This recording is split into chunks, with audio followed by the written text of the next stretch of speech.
Well, howdy. Hey there. How you doing? Hey, thanks for coming back to our next segment on From the Tractor Seat with Dave from Chewy's Backyard Farm.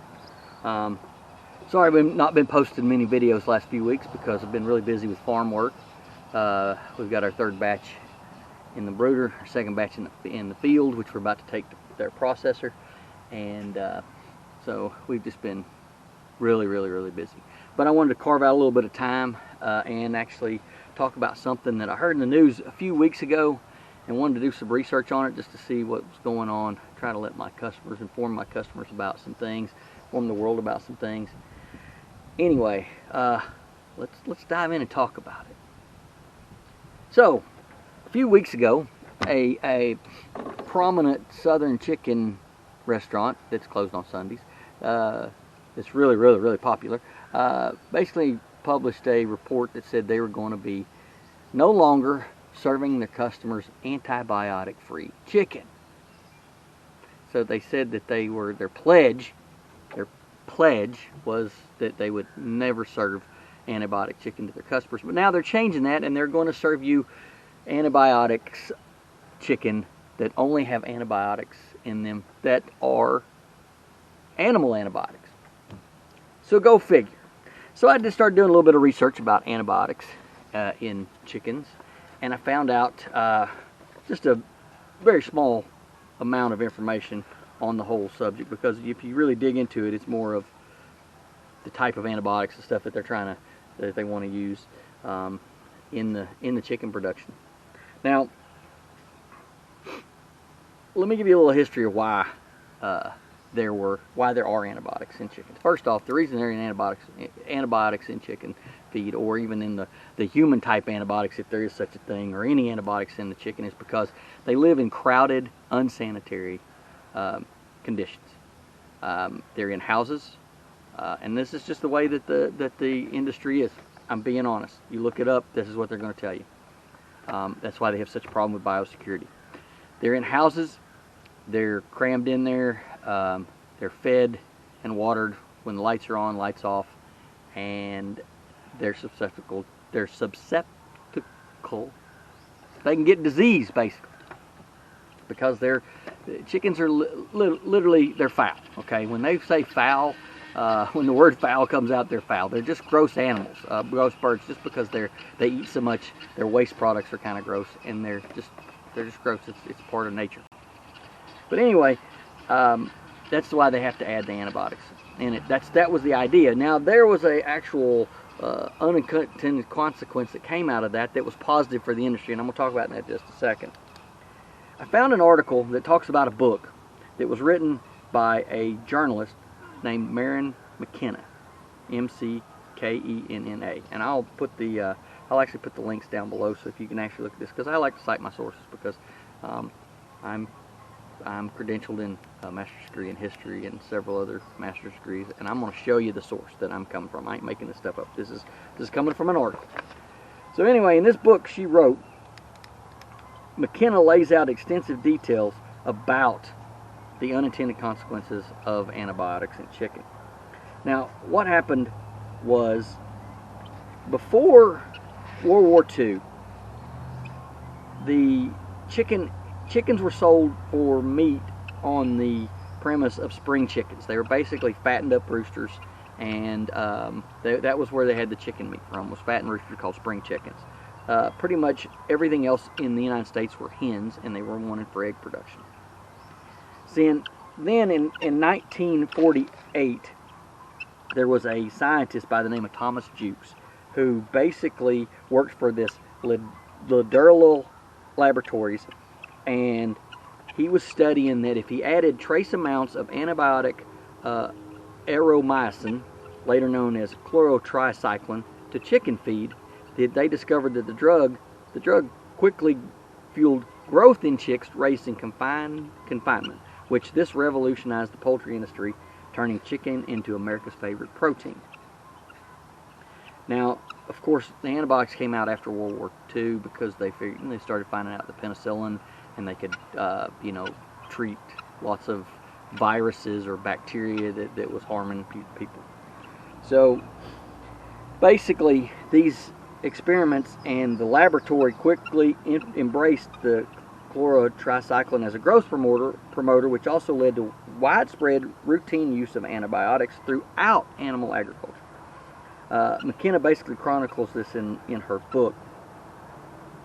And there is a belief that this wide use of antibiotics in animal feed, in animal production, is what's led to the rise in antibiotic-resistant strains of diseases and bacteria in humans. And of course, the two competing industries, the agriculture industry and the pharmaceutical industry, or the doctors, say, the agricultural says, hey, it's nasty hospitals and nasty doctors, and on the other side, the doctors and hospitals say it's agriculture. So you take that with a grain of salt in either way you want to go about it, because the two are fighting against each other, and we're going to leave that on the table.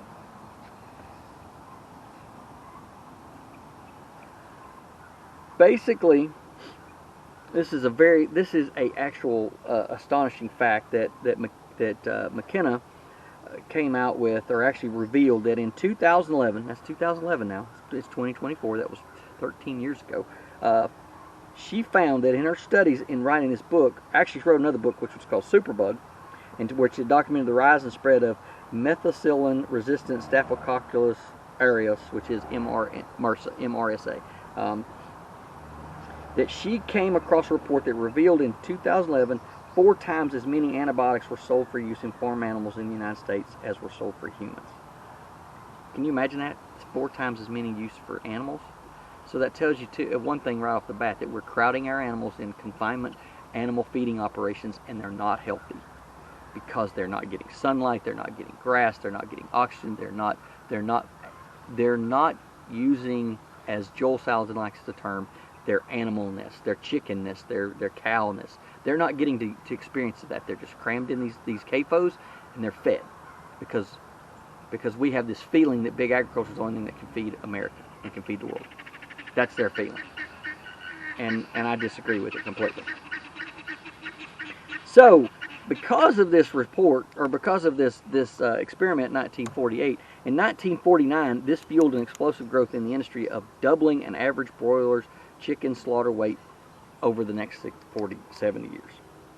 So basically, in the 1900s, you were getting spring chickens who were fattened up on the farm, which were roosters, and you were sold as spring chicken, and that's where you got your broiler meat from. Because of this antibiotics, and because of this introduction into the industry, the number of meat chickens sold rose in 1909. Here's the upward trend. In 1909, there was 154 million sold in 1909. In 1949, that was raised up to 588 million. Then, in 1954, it was more than 1 billion.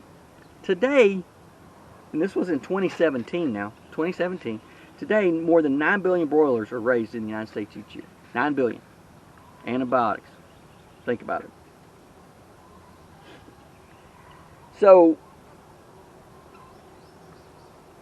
the reason that the antibiotics is in there is because there's 2 consequences. They're in houses. They're trying to fight disease and fight unclean, unsanitary conditions. But then on the positive side, or the outcome, is that they grow bigger. So McKenna also basically started to research in her book how these antibiotics transferred into humans, and you were coming up with the antibiotic-resistant diseases, antibiotic-resistant germs. And anyway, she found that it come to light in the last 10 to 15 years that even before this last couple of 10, 15 years that this trend has come out to the consumer, that even back in the 70s, that not only back in the 70s, but when the experiment was going on, the staff veterinarians at this laboratory, this Laduro laboratory, were worried that using chlorotricycline in chickens would encourage antibiotic resistance and opposed using it as a growth promoter. So within a little more than a decade, evidence would start to appear that drug-resistant bacteria from chicken was finding its way into the environment and into humans. Also, there's evidence that appeared in the 70s that when a small experiment by Stuart Levy, MD of Tufts University, showed that multi-drug resistant bacteria from chickens raised on tetracycline-laced feed showed up in the stool samples. Sorry about that. They showed up in the stool samples of the family that was even raising it. So the family was raising them. They were eating the meat. It was showing up in their waste products. Now, in the mid-2000s, we started to have a growing demand for antibiotic-free chicken. Chefs came out and wanted to have antibiotic-free chicken. Concerned parents, hospital administrators, and school systems actually led the country's big push to take out antibiotics. So companies like Purdue Farm and another big chicken restaurant in the South that closed on Sundays they made a commitment to only buying and selling chicken that's been raised without the use of any antibiotics. That commitment didn't last long. Anyway, go figure. Other producers and restaurant chains have followed suit, although some have committed to avoiding only those antibiotics used in human health. Chickens raised with minimal antibiotics or no antibiotics at all appears to be becoming the norm. This was in 2017. Now, I want to read you a quote from this also that may add a little bit of fuel to the fire here. That she says, in the prologue to her new book, Big Chicken, journalist Marion McKenna paints a mouth-watering portrait of a roasted chicken from a sidewalk market in Paris that tastes like muscle and blood and exercise and the outdoors, and nothing like the chicken she had been eating much of her life. So what I had taken for this little bit, she actually went to Europe and had chicken over there, and it's totally raised different over there, and it shows. So honestly, the introduction of antibiotics has basically always been in the chicken industry. And what we're doing with no antibiotics and on pasture is a totally different, a new entity that really is the way that they should be raised. So that, as I was saying, that big chicken restaurant, fast food restaurant that's closed on Sundays, that just recently basically ditched their pledge, stomped it in the ground. Pledges don't mean nothing to big corporations. It said they pledged to never sell you chickens that were raised on antibiotics. Now we're going to sell you chicken that are raised on only antibiotics that are only for human, or antibiotics that's only for animals. Really? But anyway, so they weren't the first company to come out that actually decided to get away from raising antibiotics in their chicken. July the 3rd, 2023, CNN, a David Goldman report from CNN published a report on Tyson will stop using its no antibiotics ever label on chicken. Tyson's the largest chicken producer in the United States. The company basically says the company said the antibiotics it plans to use in chicken productions are not important to the treatment of humans. Antibiotics used in food has come under intense scrutiny in recent years as some bacteria have become increasingly resistant to treatments as a result of frequent exposure to antibiotics. About half of U.S. poultry farmers are using some form of antibiotics to help keep chickens healthy because these animals are raised in crowded and unsanitary conditions and can be prone to disease. Now, a Tyson spokesperson said in a statement, at Tyson Foods, we based our decision on sound science and evolving understanding of the best practices impacting our customers, consumers, and the animals in our care, end quote.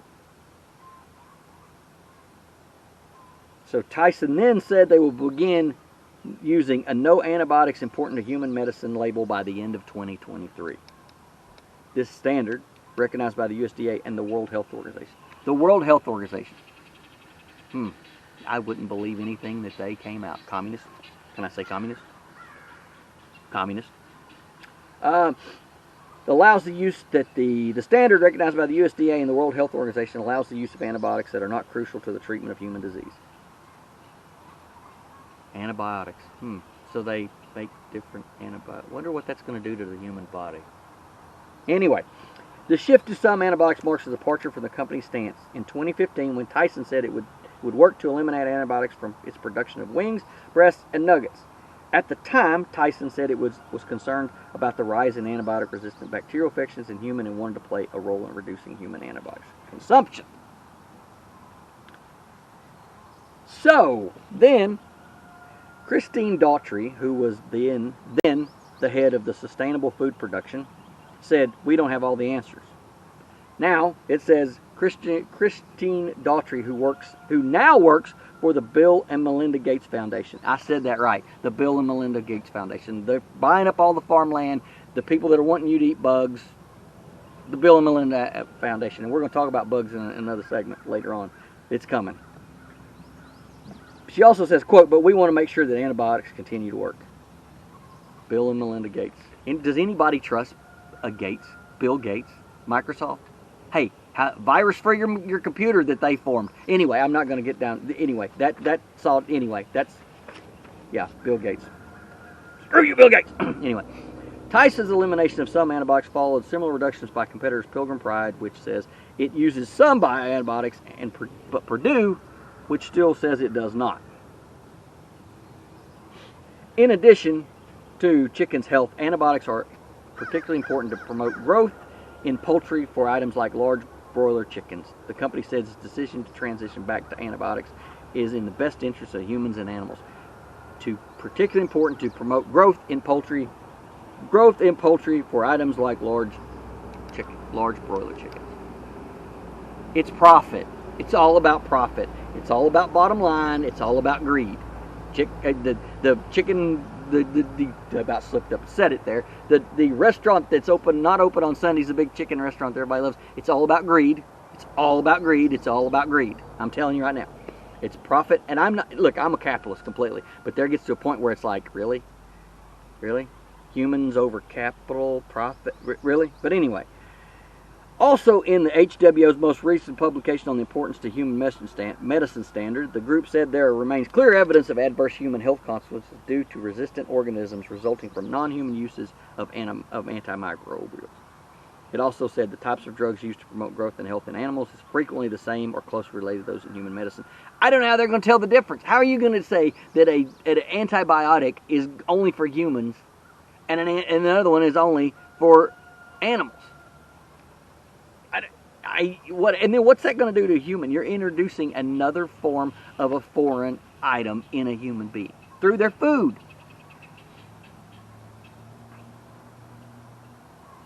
But anyway, anything that comes out of the World Health Organization, I would just totally. I don't care what you call me. I don't care what you call me. I don't believe it. So and then here's another report by the Mississippi State University Extension's office.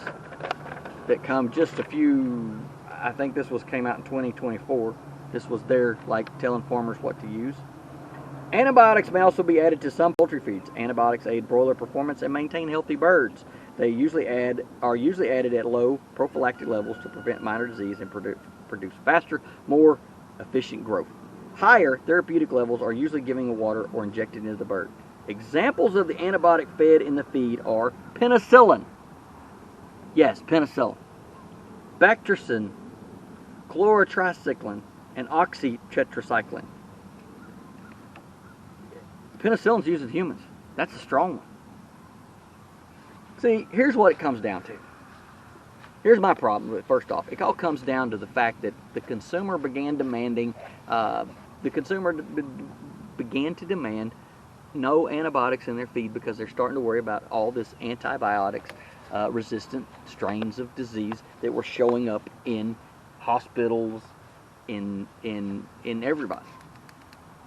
And they started to demand that they wanted it. They were going to go find that organic, or that so-called organic, or they were going to go find that non-antibiotic. So the big guys said, "Oh, we need to try to make sure that the consumer's going over here.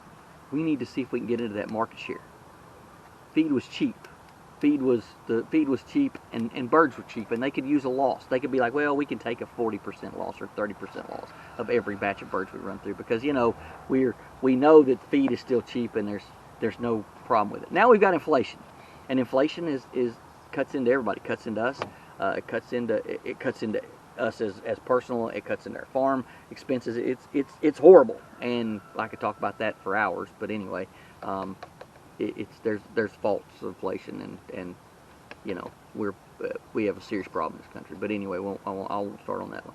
But when the price of feed started going up, they like, oh, these companies had to say, because their stockholders were not happy. They're like, we got to find another way to maximize our bird weight and to continue to bring as many birds to the consumer as possible.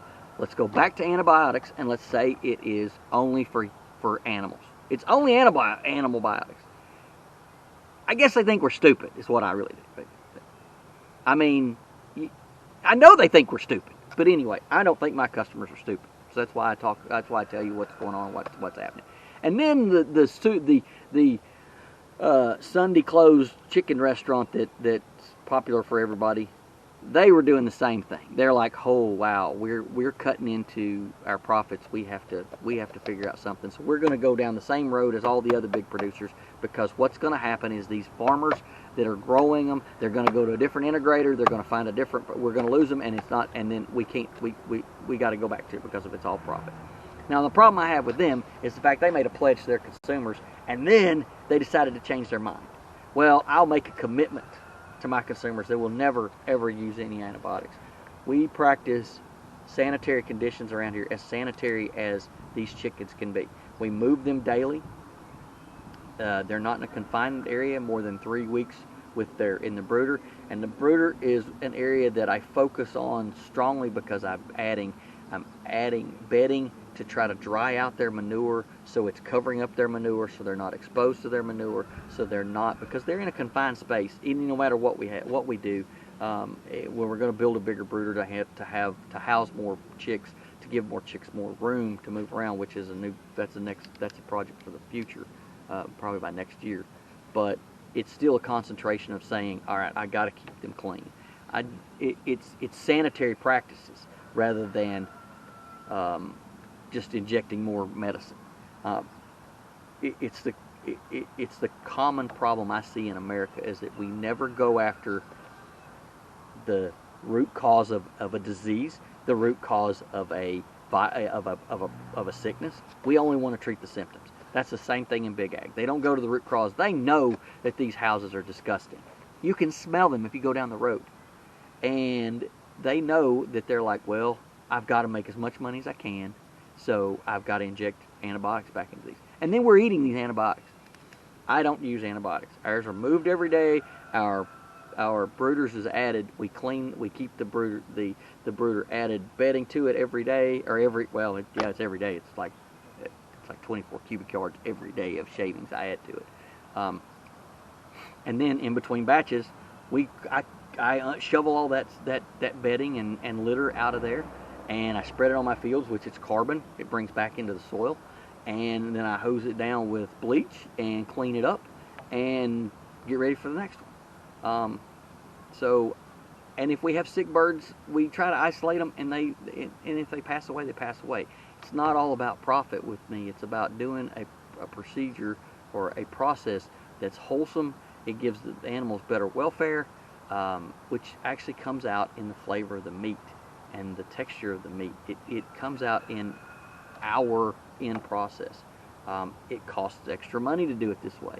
But again, I'm not chasing the dollar. I'm chasing, now I have to pay the bills, or I can't be in business. I can't bring you chicken if I can't pay the bills. So I have to charge a premium for it, because it's better than what's in the grocery store. It's better than what the big guys are having, and it's better than actually what's at the Sunday closed chicken restaurant. And I'll make that claim and stand by it. But it's my commitment to bring this. What I try to grow is clean and healthy, and bring that to the market for the consumer. Because too much of our food supply is just garbage. It's all about greed. And I'm a capitalist. I want to make money. I want to see people make money. But where do we get a point where it's like the stockholders are making, they're chasing, but don't get me started on a stock market. That's a lot of that times that is just it's just chasing imagination. It's worthless. It's not work. It's not. And if you're a stockbroker, piss you off, don't care. I don't care who I piss off. This is my thoughts, and this is the way I believe. And I'm opinionated. You'll see that. But anyway, it's all about greed. Greed, greed, greed. And, if you like eating greed, eat greed. But if you like eating something that's healthy, wholesome, come and eat our products. So, All right, take a comment down in the bottom about what you think about antibiotics in chicken. You think that we need to have them in there? You think that if you think that antibiotics in chicken that are only for animals is good, comment.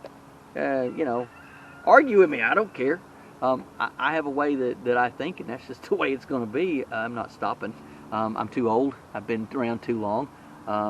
Been through too much stuff to even give a damn. But anyway, that's me. So, yeah, comment. Let me know what you think.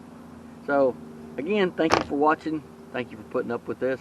Sorry about the delay in the weeks that I haven't put a video out. I'm going to try to do that more often. But again, I am a farmer on YouTube. I'm not a YouTube farmer. There's a lot of YouTube farmers out there, and that's what they do. Their farming is their YouTube content.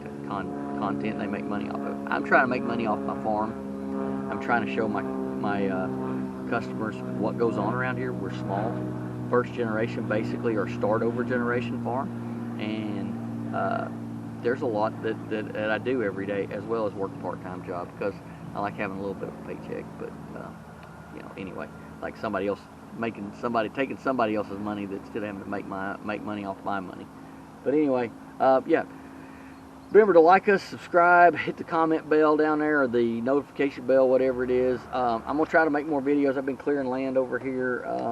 That can be kind of boring unless you like to see and watch a excavator rip up trees, which I do quite a bit of that, and then burn that. I got lots of land to clear. I probably have 22 acres or so to clear, maybe 18. I don't know, but I got a lot to clear. I got a lot of work to do. But anyway, again, thanks for watching. God bless. Keep us in your prayers. And just like I said, like and subscribe. And have a great day.